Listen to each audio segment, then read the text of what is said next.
Tie ir kadri no arhīvu, kāda izskatījās karosta un ostas teritorija pēc Krievijas armijas aiziešanas. Gan šos kadrus, gan zemūdens angāru, kam ikdienā nevar brīvi piekļūt, varēja skatīt muzeja naktī tie liepainieki, kas bija aktīvi piedalījušies konkursos Radio Skonto un Rietumu radio, vai arī ielūkojušies muzeja nakts Facebook profilā.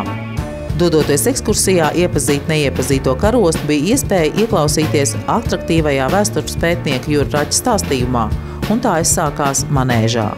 Ne tikai ar vēstures retrospektīvu, bet arī ar gimnastikas nodarbību.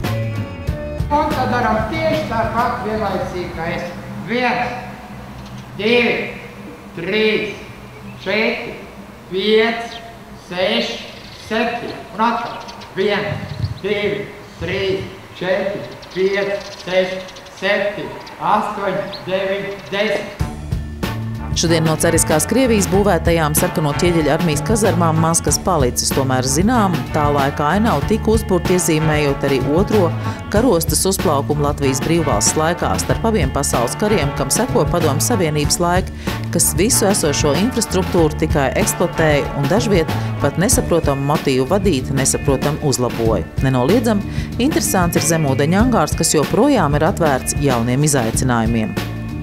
Padomju Savienības laikā, kad šeit ir lielākā zemūdeņu, kaujas zemūdeņu bāze karostā, zemūdeņi sev stāv šeit un katru nepaslēpsi. Un imperiālisti spiegi jau ir no satelītiem nospiegojuši, kur, cik un kādus.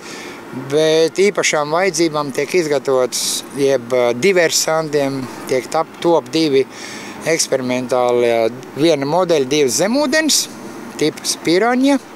Tas ir ļoti slepenas ierocis, un tieši šeit karostā viņi tiek gatavoti, un lai nevarētu neviens arī šie te paši pārējie jūrnieki uzzināt, kas ar viņām notiek, kā viņas tiek gatavotas, jo katra zemūdeni vispējīgi uzņem 10 diversantus ar visām sprākstvielām, ekipējumiem un iegremdēties ienaidnieku objektu tūmā līdz 60 metriem, ja?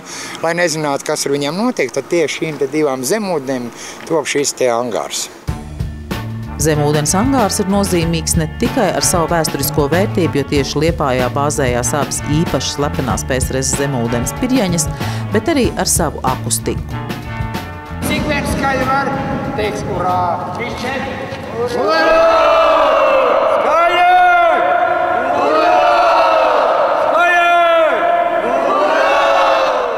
Mēs varam priecāties, cik tur ir skaista akustika, bet visas komunikācijas un viss pārējais, viss šeit tika pievests un vislabākā kvalitāte varbūt pat atšķirīgi nekā no tiem.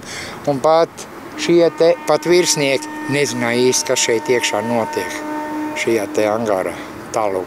Kaut gan, ja nokrist kaut kāda ienaidnieka bumba, šīs te lielā velve zināmu slodzi arī izturētu, jo ir pietiekami pamatīgs metāla armējums un vēl viss tur diezgan liels slodzes, tā kā kaut kādām sīkām bombardēšanām arī paglābt šīs te zemūdenes no iznīcināšanas.